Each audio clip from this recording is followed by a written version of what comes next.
E se eu te dissesse que sua fé pode estar te matando espiritualmente?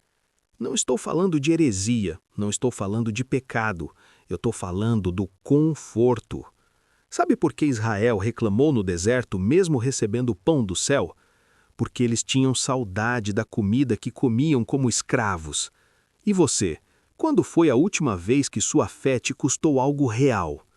Jesus disse à igreja de Laodiceia: "Você é morno e estou a ponto de te vomitar." Palavras duras para uma igreja que achava que estava tudo bem. No vídeo completo, eu te mostro os 4 sinais de uma fé confortável demais e como você pode sair dessa armadilha espiritual antes que seja tarde.